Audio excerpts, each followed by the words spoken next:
nagbigay po ng mga pahayag yung mga political analysts patungkol po dito sa posibleng dahilan kung bakit maaga na nagdeklara itong si Sara Duterte ng pagtakbo sa pagkapangulo. Kahit alam naman natin na talagang tatakbo po siya kasi 2023 pa lang, 2024 pa lang sinabi na po niyang paulit-ulit na tatakbo po talaga siya at handa siyang tumakbo sa 2028. Pero nakakapagtaka kasi mga kababayan, 2 taon pa mahigit bago ang eleksyon pero napakaaga naman. Ano po, saglip na magserbisyo, saglip na bigyan ng tamang serbisyo mga kababayan Pilipino po natin, puro pampolitika ang iniisip ni Vice President Sara Duterte. Napakaaga. Ano po, so ito, i-play po natin. Too early but not surprised ang ilang political analyst sa presidential bid ni VP Sara. Tingin din nila, strategy lang ito para kilatisin kung sino ang kanyang kaaway at kaalyado. Narito ang... Kaya alam nyo na ha, yung mga kongresista na bumoto dati at kabilang do sa 1/3 na bumoto para ma-impeach si Sara Duterte kapag ka nagbago ang pananaw ng mga yan. Alam nyo na kung bakit mga kababayan ha. Agenda report ni Joan Manalo. The first to declare is almost never the one who ultimately wins. Ito ang paniniwala ng political scientist na si Antonio Contreras matapos magdeklara ng presidential bid ni Vice President Sara Duterte. Paliwanag ni Contreras sa isang Facebook post, malayo pa ang 2028, kaya hindi raw tapang ang pinapakita ng maagang pag-anunsyo ni VP Sara, kundi isang sugal. At bagamat... Kasi sa totoo lang mga kababayan, ang main goal talaga nila dito, takutin yung mga kongresista. Ano po, takutin yung mga kongresista na kapag ikaw ay nakibahagi or naging partisipasyon ka sa impeachment ni Sara Duterte, kapag ka naabsuelto itong si Sara, humanda ka pagdating ng 2028. Pagbabayarin ka at sisingilin ka at babalikan ka ni Sara Duterte kung sakaling maging presidente siya.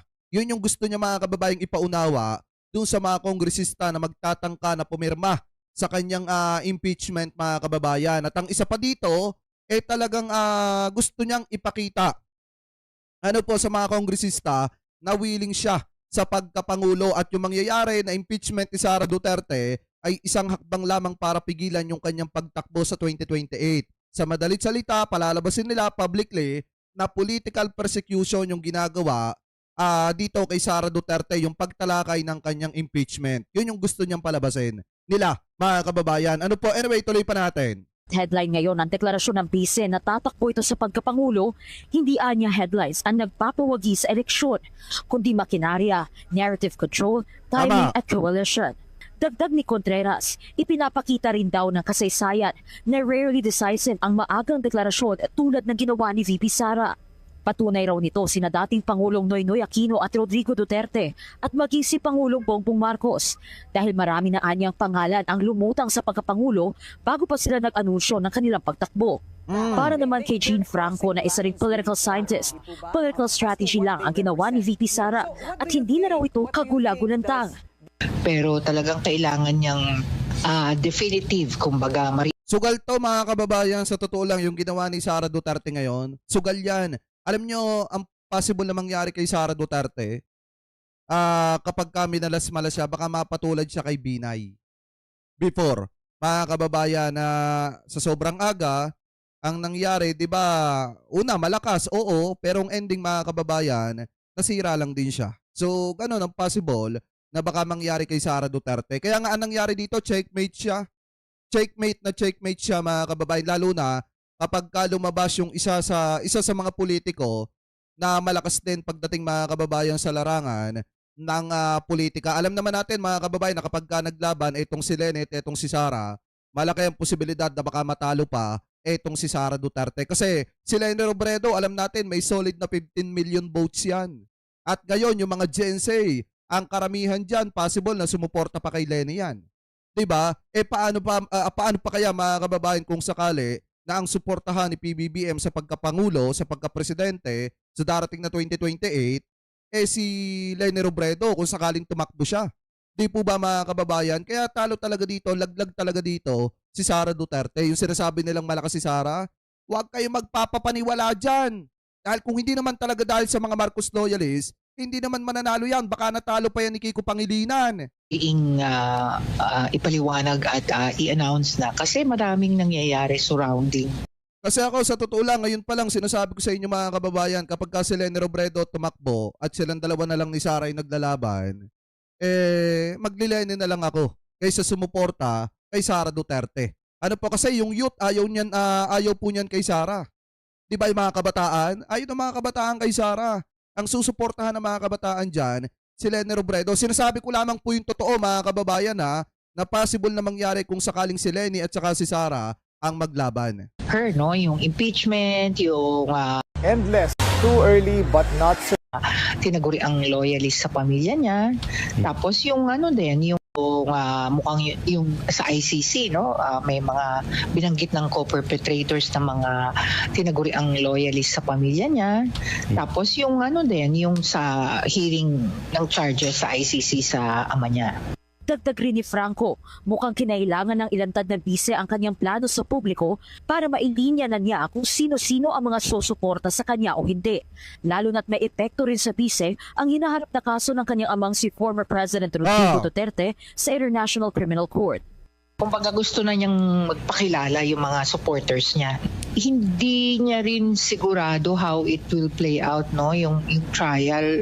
What I mean is that kapag ba nakita ng mga supposedly mga politiko na mukhang makoconvict na talaga si Duterte, yung tatay at saka yung mga co-perpetrators, anong mangyayari? Iiwanan ba siya nito? So kailangan niyang sabihin yun, natatakbo siya para malaman na niya kung sino ang para sa kanya o yung mga hindi sa kanya na mga politiko. Ngayon dito nyo makikita yung mga kongresista na didishit.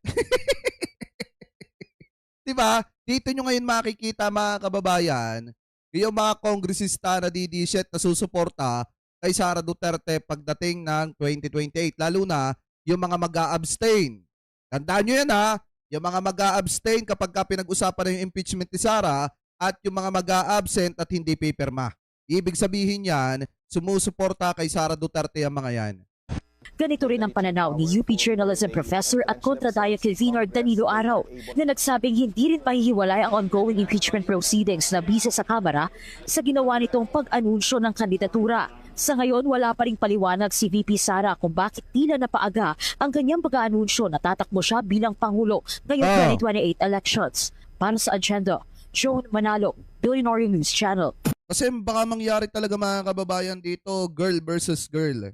Yung magiging labanan pagdating ng 2028. Kasi unang-una, kapag naihilera na ng mga dilawan, yung pambato po nila at mga pinklawan, possible na matalo talaga si Sara Duterte dito. Kasi yung youth ayaw naman kay Sara.